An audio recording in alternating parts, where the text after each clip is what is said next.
All right, let's bring her in. Kyrie Blaney, the confident mompreneur. I love that. I'm I so love it. excited. She's finally joining us. Welcome, welcome. Kyrie, yeah, welcome to the show. So what's a mompreneur? Tell me what that is. I love that. A mompreneur, it's the mom that's doing everything. That's what I always tell people. It's the moms that are running businesses and raising babies all at the same time. I get it. I love it. That is awesome. Yeah, that is amazing. I was going to say, you get it, Blaine. I get it. Yeah, yeah. Hey, well, tell us You do. what journey, what led you to be a mompreneur and help others balance that personal and professional life. What made you want to do this for people? Well, obviously, my own journey. I think that's usually where it starts and why we get into the things that we get into. Being a mom, a young mom, and working a job that just like wasn't fulfilling and wasn't a great environment to be working in. So Mm. I went back to school when my son was about a year and a half old. And as I was going to college, I ended up starting my own nonprofit at the same time, too. And so it was a lot that I was trying to balance school and babies and businesses and all of the things, and just realized how hard it is and how Eating and sleeping, that wasn't part of it, right? there was so much going on. And I think anybody who is a parent who is also doing all the things gets it. Yeah, for sure. That's very true. That is very true. So this started how many years ago did you say? So the Confident Mompreneur started about 3 years ago. 3 years ago now. Okay. Hmm. Yeah, And you got multiple companies, right? Is that what I'm hearing? So I started a nonprofit and I ran that for about 2 years. And so I helped a lot of other moms that were going to college. And it was a great experience. I did an entrepreneurship competition with it and won some award money and did a bunch of stuff. But then I went through some big personal changes and it was Mhm. just too hard to balance everything all at the same time. So I took a step back from that one and I went fully in on the Confident Mompreneur. Gotcha. I love that. Now, I know that you talk a lot because as we were talking before the show, I have stalked your social media pages for a It's little bit. great. I love her social. Her social's fantastic. Hey, what is your social, real quick? Tell us what it is. The Confident Mompreneur. That's where I'm at everywhere.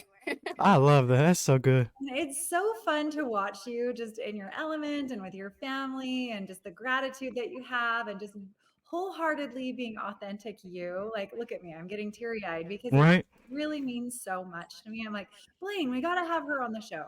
Um, but that being said, I wanted to dive into you mentioned a little bit about your personal journey. Is that something that you wouldn't mind just kind of giving us a brief overview, what your story is, where you came from, and how you got here?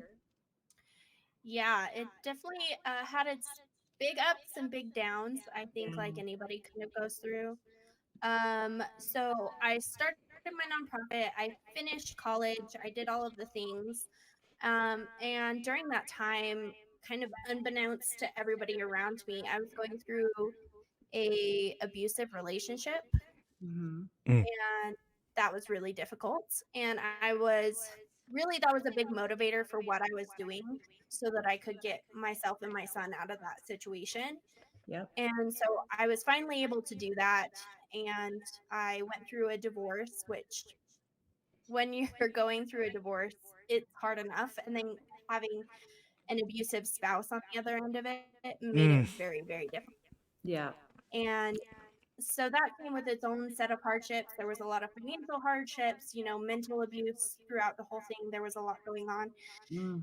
And I was also going through my own transformation of like, I had been handling somebody else's emotions for such a long time that I forgot how to handle my own emotions. Yeah. And so it's like this torrential downpour of emotional things that I was going through on top of the financial and everything. So it was a really Mm. difficult period of time. Mhm. And then um, I ended up having some health concerns kind of come up. I had a cancer scare. And I Oh. always tell people your mental health and your physical health are so tied together. And my Completely. physical health had started to go downhill because of my mental health. My body was telling me I needed to slow down. I needed to rest and, kind of recoup from everything that was going on. And so I went through that.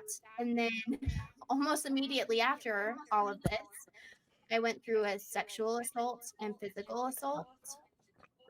And God. yeah, it was like one thing after another. And then, of course, I went through the court process for my Oh, sexual, which lasted a full year. yep. This is Because she just told us the plot to like the worst horror movie like ever. Like this is oh This my is real gosh. life. This is, what creates warriors, Mm, yeah, truly. What did you, well, so what did you do to combat the I want to find out what you did to combat the mental health issues yeah, because to me that's one of the biggest things out there. Wow. I think everybody's got something like they do. And it's time to like kind of let that rise to the surface and talk about that kind of stuff. What did you do to combat yours your mental? well, like you said, it's real life. Like we all go Mhm. through really tough, really hard things. And, it doesn't have to be the same things that I went through. And of course, I would never hope that anybody goes through any of the things that I Oh went my through. But, gosh. we all go through those really hard, really tough times. And I was not very good about, reaching out, getting help, talking about what was going on. Um, so I was not a very good example of what to do in that Mm. situation. What do you But think? What was keeping you from it though? Let me ask. What was your you know stopping you there? shame, shame, 100% shame. Mm, I think we all hold on to shame really, really deeply. And like you said, mental health, especially, is not a topic that a Mhm. lot of people really speak openly about. And I'm trying to change that now, which is, again, why I do what I do, because I went through it and I felt so alone and I felt like I was never going to get out of that deep, dark hole. mm, And I think a lot of people have been there. Yeah. Um, it got to the point where um, I actually ended up attempting suicide mm, because I was so far deep in that hole and I didn't feel like I could get myself out of it. So that was where it really turned for me. Luckily, I had my parents that were very supportive and, you know, part of that process, and some friends that ended up calling the sheriff's office on me. And the sheriff yeah. came into my home and said, "Yeah, you can't be here alone. We're Oh. taking you to the mental health facility." And so I was actually in there for a little bit, and that's where things really started to look up for me. Yeah. Wow. And I know on your podcast, and this is, what I really love about what she does. First and foremost, thank you for sharing that story. I want to acknowledge those are all hard things, and you just shared those very publicly. So thank you. I know that's not easy. I know it's what you do and probably why so many people relate to you, but it's not easy. So thank you. Hey, you know what? And I'll throw this out there too. If you Yeah. need it, if you feel this way out there and you're listening to this right now, NIMH. That's the what is that? The National Institute of Mental Health. Go to the website. You can get help.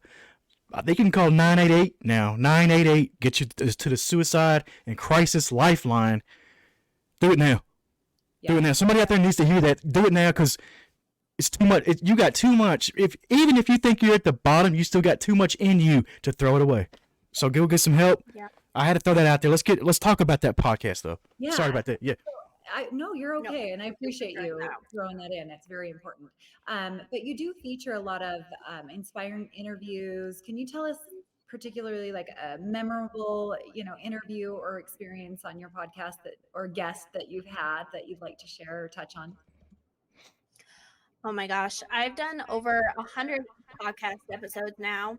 So I've spoke to so many people and they're all incredible. Um, but Anything that was really impactful. Oh, sorry. Go ahead. one of the ones that was most impactful for me kind of in that moment, I met with Dean Smith, who talks about forgiveness. Mhm. And Mm, I was right in the middle of going through my court process for my sexual assault. wow. And his story is incredibly powerful. So if you haven't heard his story, you need to go listen to it. But for me during that moment, it wasn't about finding forgiveness for the man who did that to me, but rather Mhm. forgiveness for myself. Because Mm. I think when you're in that situation, there's so much victim blaming and stuff going on in Yeah. society that you automatically put the blame onto yourself. And so there was a lot of shame for myself around, like, should I have gone out on a date with this person? Should I have done this? Mhm. Should I have done that? And so there was a Mm. lot of like self resentment there that I had to learn to forgive. Like you thought. So, oh my God, that's terrible. So what I'm hearing is, But it's it's almost you like blamed yourself. You were blaming yourself in some ways. Absolutely.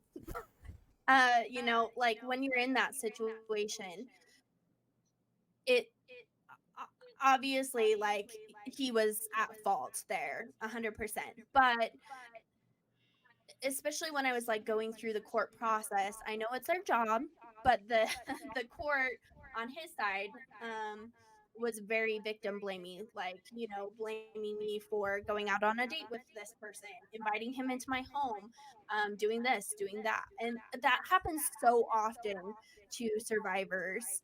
Mm-hmm. And so I think we automatically just put that blame on ourselves. It's like, well, maybe he was a good person and this was just like an outlier. or Obviously second going through the guessing court process. choices or yeah, it's crazy. Yeah, obviously going through the court process, I was like, this was such a violent act. I can't Mhm. have been the first one that he did this to. But the other women that he did this to before obviously weren't able to step up and speak. Mm. And so then it happened to me. And I wanted to kind of put that line down so that it couldn't happen to anybody else. And that Where's was this guy at? really the only. Where's he at now? Where's he at now? He was in prison. That's what I hope We to got hear. Yeah. We got found guilty on 3 felony counts of assault, which doesn't happen very often in Mm-hmm. these cases. So I was kind of one of very few that got a guilty on my case. And still, even with 3 felony counts of assault, he only got 6 to 8 years in prison. So he'll be out doing it again somewhere. Like that's Yeah.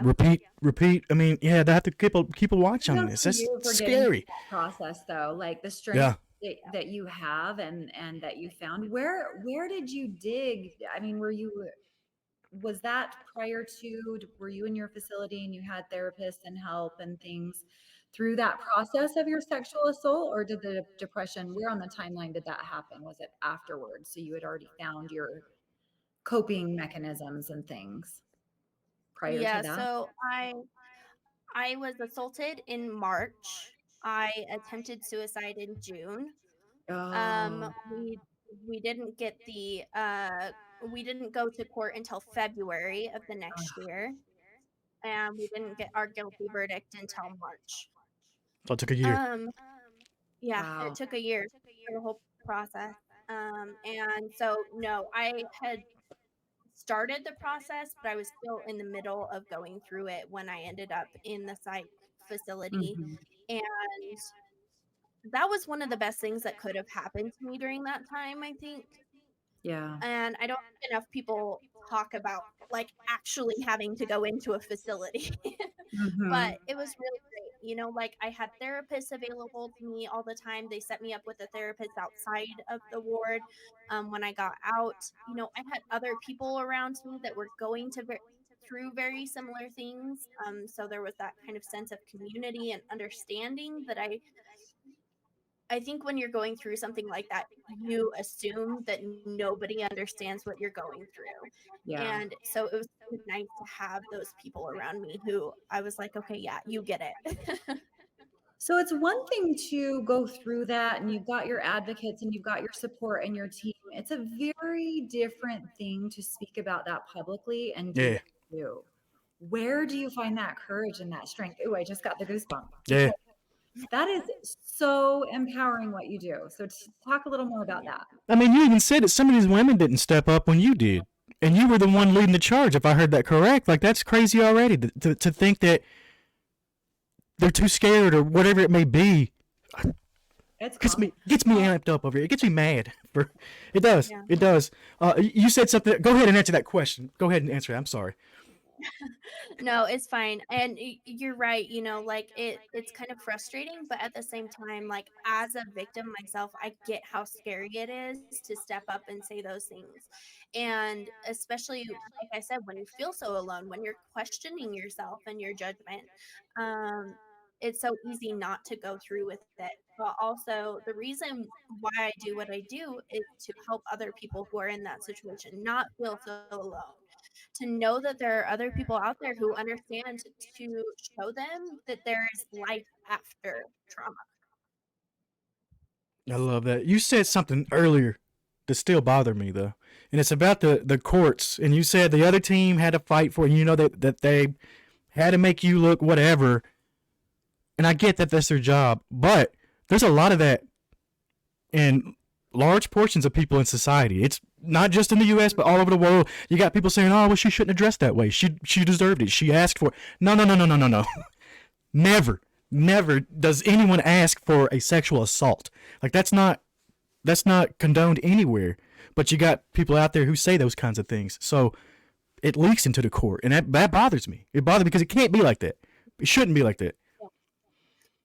Well, and that's another big reason why I'm doing what I'm doing, is to create change within the systems itself, to make women feel like they can report these things and that they're going to be listened to, that they're going to have a great team on their side, that they're going to get that guilty verdict. Because right now that's not the norm. It's Hmm. true. It's not the Most norm. women most women don't even report it. If they do, they Mhm. aren't listened to. If they do happen to get a team that listens to them and says, "Hey, yeah, we actually do have enough evidence for this," they'll go through court and not get a guilty verdict. There was another girl that I spoke with at an event, that we went through the same thing in practically the same timeline. It was about a month apart from each other. She got not guilty verdict on Ugh. hers.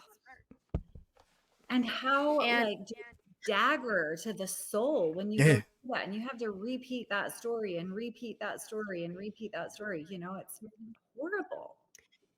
well, and the court system itself is such a re-victimization the Yeah, whole way completely. through. You know, Mhm. Yeah. like putting those intimate photos up in front of a group of strangers, Yeah. having to retell that story and look the person that did it to you in the eyes. There's so much within that process that's so hard. And then, like I said, even with me getting a guilty verdict, he only got 6 to 8 years into including time served. He can Mm. get out on, parole before that. So was the year that I went through, that difficult time, worth it? And Mm. nearly killing myself in the process. Quite literally, was it worth it? I have to ask. Yeah. It's almost like that year you were imprisoned in that year.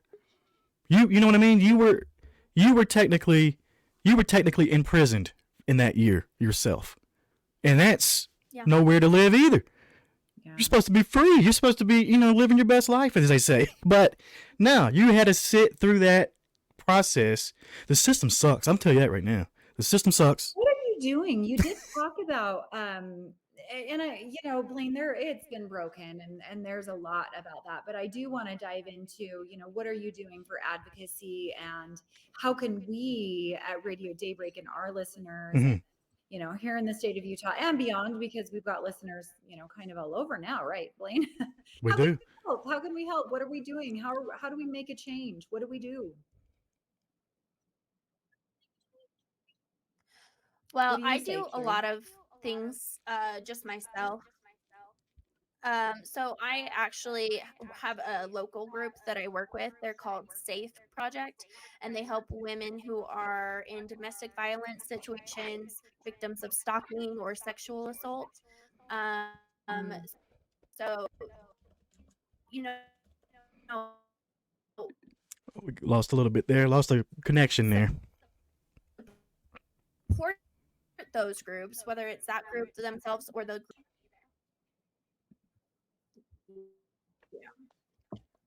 Pick back up Can you right guys there hear where you're me now? talking about. Yeah, pick back up where you're talking about the Safe Project. Okay. So the Safe Project is a group I work with locally. They helped me through my entire court process. They were incredible. But support groups like those, whether it's the Safe Project itself or your local groups that help, domestic violence, sexual assault, anything like that. Um, we also need to speak up and make changes in the system itself. So Mhm. talk to your local go- government employees, whether that's, like your Senate, your reps, anything Yeah. like that, your local city people. They all need to be told that this is a problem. And you also need to believe survivors, regardless of whether there's a guilty verdict or not. Believe survivors. Yeah, I love Yeah. that. You got to absolutely do that because that's tough. If you get a not guilty, then that person who filed the charges, then they look like they lied. I get that. Like it's not always true because it could have got tossed out on some stupid technicality that the system put in place, and then Which is common. it's messy. It's a messy situation. Um, one more I question. Oh, go ahead, Bex. Oh no, I really appreciate you diving into, your story and a lot of the heavy parts, but I do want to transition just a little bit and tell me, where your life's at now and how that's changed for you and the positivity that you share on your social media page and speak a little bit to that. Yeah. So since going through all of this, it's kind of crazy how quick my life has turned around. I have really spent the last couple years focusing on myself and my mental health, and it shows.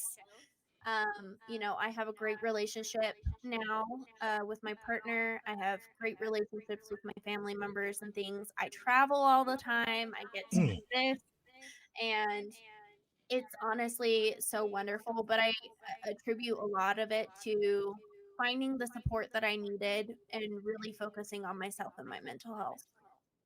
I love that. And that's what I was going to say. What advice do you have, for listeners who are struggling or have had, some traumatic experiences in turning around their life? Like, was there a key, like, nugget, takeaway, like a mantra, if you will, that you kind of defined in those dark moments and that you could share? I would just tell them that it's okay to sit in your feelings with it for a little bit, but don't let it Mhm. be forever. And make sure that you find the groups of people around you that are really going to help you up and out of those situations. Because I think the people that you surround yourself, especially when you're going through those hard things, is absolutely key. I couldn't have done it without those people around me. And, you know, take the time and space you need to work on your healing. For Mm. me, I Yeah. completely quit what I was doing for a year and a half while I was going through everything. And I think people, especially people in business, are really afraid to do that they're going to lose Mhm. all of the progress that they've made over that time. Honestly, it catapulted me forward when I came back and was like, "Hey, I'm on my stuff. Yeah. I am ready to go. I am healed. I am feeling like I have a story to share and a reason, a why behind what I'm doing. And I have done so amazing since." So great to So hear. if we want to find more from you, it's theconfidentmompreneur.com. We didn't even talk Mhm. about you got books on here. You got Yeah. books on Amazon. You got how many books you got out there? So I have one book. It's called The Confident Businesswoman, and it's a workbook that helps you go through and kind of figure out your why behind your business, setting it up for success from the beginning, you know, making sure that you're balancing work life with your actual life. And then I also have my journal, Mm. which is a daily journal. It has a gratefulness practice in it. It has priority list, a habit tracker, a bunch of different things in there. And that's all available on Amazon through your website. You got some Yes. other stuff on here. You got all kinds of. I wanted to plug your podcast one more time too. The Confident Mompreneur. It Yep. says, uh, well, you can just tell us what's that about. It says, "Welcome to a podcast that's designed to empower and inspire real women." I love that. Tell us more about that before we get out of here. And how often do you do this show? I know we already touched on it a little bit earlier, but Yeah. Yeah, so I release new podcast episodes weekly every Wednesday, and like you kind of said, it's a podcast to inspire real women, and it's done by real women. So I love podcasts, but I always felt like the guests that they were bringing on were kind of like those unattainable, idealistic people, the celebrities and things like that, which is great, and I appreciate that. But I also want like real people with Real life. real stories that I'm like, Mhm. okay, yeah, I relate to that. I see where Yeah. they're coming from, and I see how they kind of went through that hard thing and came out on the other side better in some way. And so those are the stories that I really try and share Love that. You can find that on all major platforms, I'm assuming, right? Go everywhere. search for it. Search for the Confident Mompreneur podcast wherever you listen to pods. Hey, we appreciate having you on, and Yes. this has been So very much. This has been so awesome. And yeah, yeah, yeah. Thank truly, you. I mean, heartfelt. And I think that is what is so impactful and powerful about you and your story and everything that you touch. Because when we started, I said you are so authentic and really, really appreciate that. Being vulnerable with all of those experiences is not always the easiest thing. So Mm-mm. thank you so much for being on the share on this.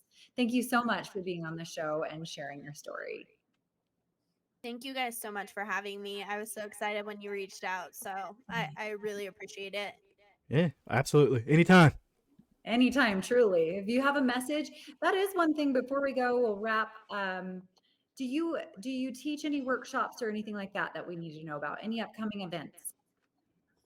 I have lots of upcoming events. So the SAFE project that I just talked about is actually competing in a competition at the University of Wyoming. It's called the Spark Tank competition.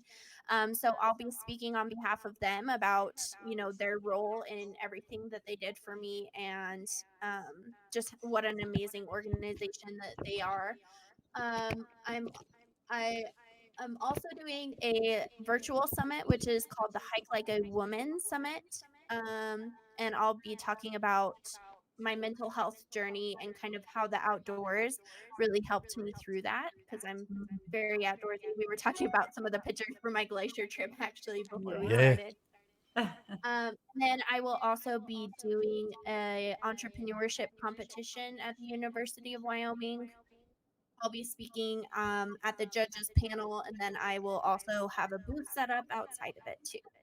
And you Nice. can come and see all of the cool student businesses that are up and coming. That is awesome. All Yeah. right.